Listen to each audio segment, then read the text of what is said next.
अस्सलाम वालेकुम viewers, dear Zafar channel में एक नए टॉपिक के साथ आपको वेलकम करते हैं। व्यूवर्स, आज के लेक्चर में हम लोग पढ़ेंगे स्पेशल सीएसएस के बारे में। स्पेशल सीएसएस रिसेंटली जो है वो अनाउंस हुआ है फेडरल पब्लिक सर्विस कमीशन की जानिब से। तो सबसे पहले तो ये देखते हैं कि इसमें कौन कौन से कैंडिडेट जो है वो एलिजिबल है।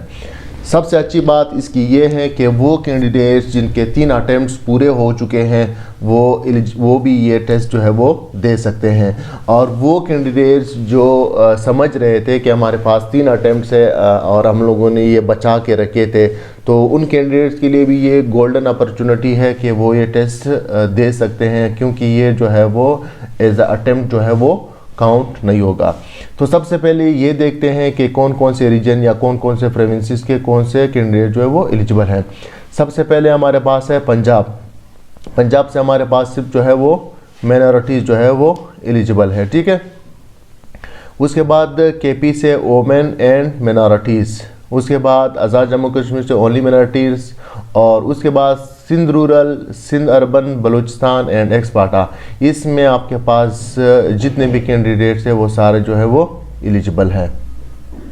और इसमें आपके पास जो बलूचिस्तान के कैंडिडेट्स हैं उनके लिए बहुत गोल्डन अपॉर्चुनिटी है। और सुनने में आ रहा है कि इसमें तकरीबन 70+ जो है वो सीटें खाली पड़ी है अपने कोटे की बलूचिस्तान की। तो ये बलूचिस्तान के कैंडिडेट जो है वो ये अपॉर्चुनिटी अवेल कर सकते हैं।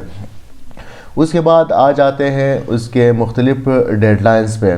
डेडलाइन हमारे पास ये है, सबसे पहले जो है वो स्क्रीनिंग टेस्ट होगी, MPT test, MCQs based test. उसका डेडलाइन हमारे पास यहाँ पे तो 10 दिसंबर है, लेकिन वो 18 दिसंबर से अनाउंस हुए हैं और अब भी एप्लीकेशन जो है वो ऑनलाइन एप्लीकेशन जारी है एमपीटी टेस्ट के लिए, और 2 जनवरी 2023 लास्ट डेट है, ठीक है।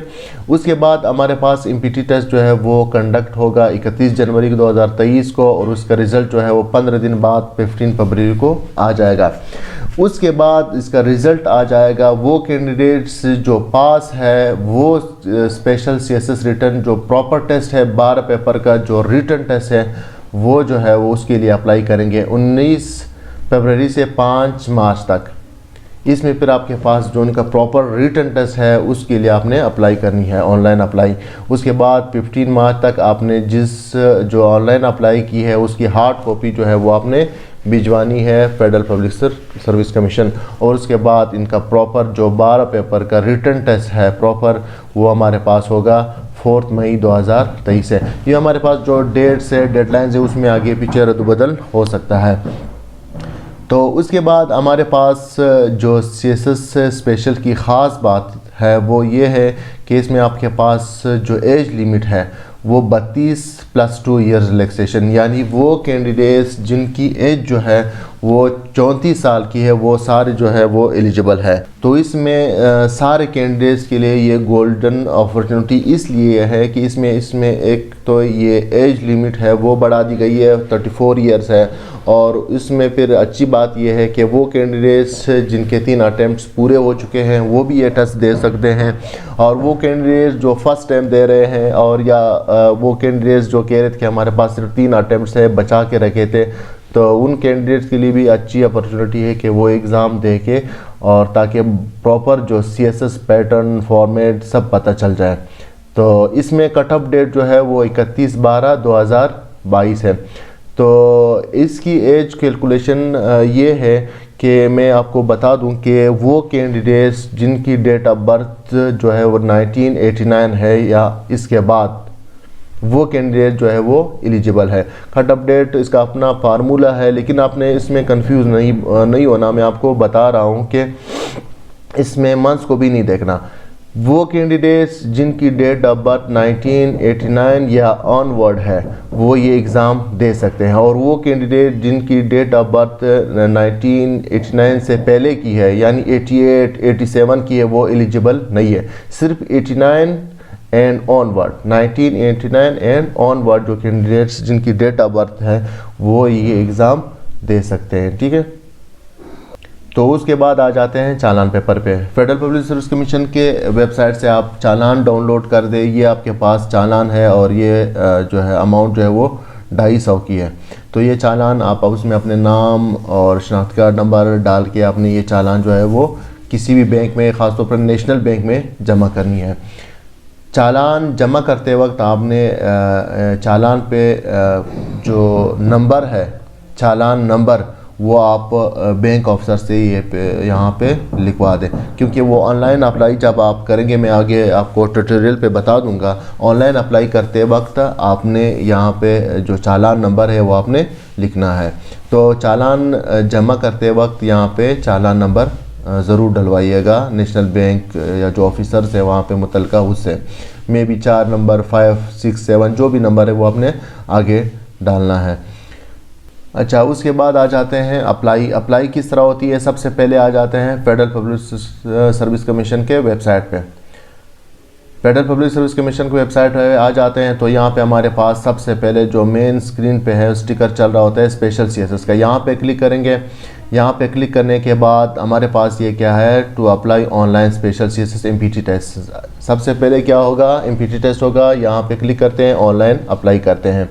तो यहाँ पे ये है कि सबसे पहले आपने लॉगिन होना है। मेरे तो यहाँ पे अकाउंट बनी पड़ी है। वो कैंडिडेट्स जिनका अकाउंट नहीं है, न्यू यूज़र है, वो यहाँ न्यू यूज़र में जाके सबसे पहले अपना अकाउंट बना ले। यहाँ पे आप फुल नेम अपना दे दें, कोई भी फर्जी नाम दे दें। सपोज़ मैं दे रहा हूँ क्वेटा, ठीक है।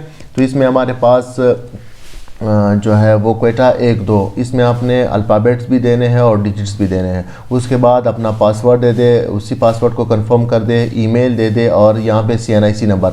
उसके बाद वेरिफिकेशन कोड है यहाँ पे दे दे, उसके बाद सबमिट कर दे, आपकी अकाउंट बन जाएगी।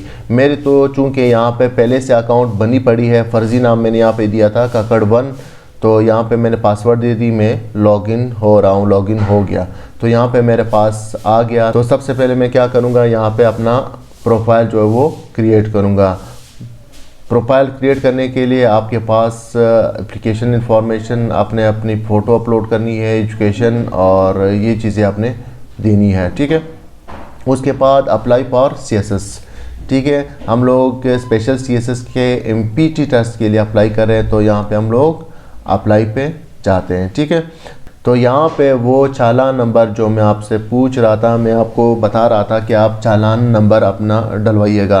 सपोज़ हमें चालान नंबर मिला था 7, तो ये चालान की अमाउंट है। National bank of Pakistan, branch कौन सी है, सपोज़ हम लोगों ने ब्रांच जो है वो आवारान ब्रांच रखी है। उसके बाद नेशनल बैंक और रिसिप्ट डेट, कौन सी डेट को, सपोज़ आज की डेट में हम लोगों ने ये चालान जमा कर दिए। उसके बाद टेस्ट सेंटर, ये आपके पास मुख्तलिफ टेस्ट सेंटर है, मैं पेशावर टेस्ट सेंटर रख रहा हूँ। उसके बाद हम लोग क्या करेंगे, प्रोसीड करेंगे, तो ये आपके पास क्या हो जाएगा, आपकी अप्लाई हो जाएगी, ठीक है। तो इसके बाद आ जाते हैं MPT टेस्ट का। MPT टेस्ट में होता क्या है, ये जो आपके पास स्क्रीनिंग या MCQs बेस्ड टेस्ट है, उसमें क्या क्या होता है। 200 मार्क्स का ये टेस्ट है। उसमें सबसे पहले जो पोर्शन है 20 मार्क्स का वो आपके पास है इस्लामिक स्टडीज़ का, और नॉन मुस्लिम जो है या मिनॉरिटी जो है वो सिविक्स या एथिक्स भी रख सकते हैं। उसके बाद 20 नंबर का आपके पास उर्दू ग्रामर, ट्रांसलेशन वगैरह ये है। उसके बाद आपके पास इंग्लिश के जो है वो 50 मार्क्स है, उसमें आपके पास कम्प्रीहेंशन है, ग्रामर यूजेज, वोकेबलरी, ये टेस्ट होंगे। उसके बाद आपके पास जनरल एबिलिटीज़ के 60 मार्क्स है। जनरल एबिलिटी में आपके पास basic arithmetics, algebra, geometry, logical problems और मेंटल एबिलिटीज़, ये आपके पास जनरल एबिलिटीज़ में होंगे। और उसके बाद 50 मार्क्स जो है वो जनरल नॉलेज के होंगे। जनरल नॉलेज में आपके पास everyday science, current affairs, Pakistan affairs होंगे। तो ये है हमारे पास जो आपके MPT टेस्ट है 200 मार्क्स का, उसमें आपके पास ये जो एरियाज़ है वो कवर हुए होंगे। तो ये था लेक्चर हमारा स्पेशल CSS के बारे में, और उसमें ख़ास तौर पर उसका जो पहला पेज है MPT टेस्ट का, तो ये लेक्चर हमारे पास स्पेशल CSS के MPT टेस्ट के बारे में और उसका अप्लाई जो है, उसके चालान, मुख्तलिफ जो प्रोसेसेस है उसके बारे में आज का ये लेक्चर था। आई होप कि आपको आज के लेक्चर में ये चीज़ें जो है वो समझ आई होंगी। तो मिलते हैं नेक्स्ट लेक्चर में, फ़िलहाल खुदा हाफिज़।